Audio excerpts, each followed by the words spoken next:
পারমাণবিক শক্তির যুগে নতুন এক মাইল ফলক ছুঁল বাংলাদেশ। রূপপুর পারমাণবিক বিদ্যুৎ প্রকল্পতে বাংলাদেশের কি লাভ? এবার কি বদলে যাবে দেশের জ্বালানি ভাগ্য, নাকি ডেকে আনবে অজানা ঝুঁকি? পারমাণবিক বিদ্যুৎ কেন্দ্রের জ্বালানি ইউরেনিয়াম কতটা নিরাপদ হবে? বাংলাদেশের প্রথম নিউক্লিয়ার পাওয়ার প্ল্যান্ট, দেশের অর্থ সামাজিক উন্নয়নে বিশাল পরিবর্তন। বিদ্যুৎ উৎপাদন নয়, তৈরি হচ্ছে ভবিষ্যতের শক্তিশালী অবকাঠামো। স্মার্ট বাংলাদেশ গড়ার স্বপ্নে আরো এক ধাপ এগিয়ে গেল বাংলাদেশ। বিশ্বের 33তম দেশ হিসেবে পারমাণবিক বিদ্যুৎ উৎপাদনের তালিকায় নাম লেখানো শুধু প্রযুক্তিগত অগ্রগতি নয়, বরং জ্বালানি নিরাপত্তার দিক থেকেও একটা বড় সাফল্য। দীর্ঘদিন ধরে বিদ্যুতের চাহিদা মেটাতে হিমশিম খাওয়া দেশটি এখন নিজস্ব উৎপাদন ব্যবস্থাকে আরও শক্তিশালী করার পথে এগোচ্ছে।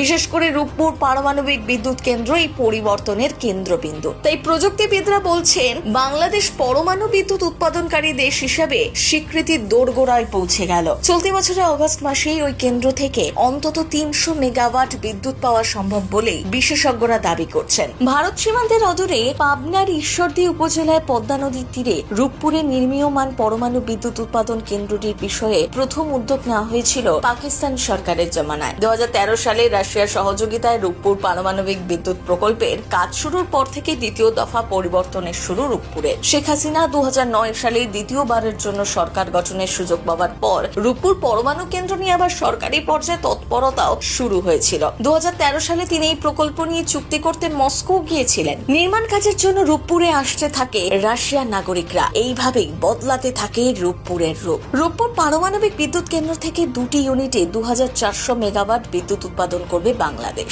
যে বিদ্যুৎ উৎপাদন সম্ভব তা কয়লায় খরচ হয় প্রায় দ্বিগুণ ইউরেনিয়ামের থেকে। তার মানে দাঁড়ালো, কম খরচে বিদ্যুতের চাহিদা মেটানো যাবে। অর্থনীতির দিক থেকেও চাপ কমবে, কেননা উচ্চ মূল্যে কয়লা কিনতে হচ্ছে বাংলাদেশকে, কিন্তু সেই অনুযায়ী উৎপাদন পাওয়া যাচ্ছে না। এবার প্রশ্ন, এই রূপপুর পারমাণবিক বিদ্যুৎ কেন্দ্র থেকে কতদিন বিদ্যুৎ পাওয়া যাবে? বিদ্যুৎ কেন্দ্রটির স্বাভাবিক আয়ু 60 বছর। এই সময়ে এখান থেকে পাওয়া যাবে নিরবিচ্ছিন্ন বিদ্যুৎ, এমনটাই বলছেন বিশেষজ্ঞরা। তবে প্রয়োজনীয় মেরামত ও রক্ষণাবেক্ষণ সাপেক্ষে আরো 30 বছর পর্যন্ত কেন্দ্রটির আয়ু বাড়ানোর সুযোগ রয়েছে। একবার জ্বালানি লোড করার পর তা দিয়ে চলবে টানা 1.5 বছর। ফলে অন্যান্য বিদ্যুৎ কেন্দ্রের মতো তেল, গ্যাস কিংবা কয়লা কেনার ঝক্কি ঝামেলা নেই। 1.5 বছর পর 1/3 করে জ্বালানি পরিবর্তন করতে হবে। রূপপুর প্রকল্প শুধু একটি বিদ্যুৎ কেন্দ্র নয়, বাংলাদেশের সবচেয়ে বড় অর্থনৈতিক ও প্রযুক্তিগত বিনিয়োগ। তবে এই পারমাণবিক বিদ্যুৎ কেন্দ্র নিয়ে কম সমালোচনা হয়নি, কেননা এর জ্বালানি হচ্ছে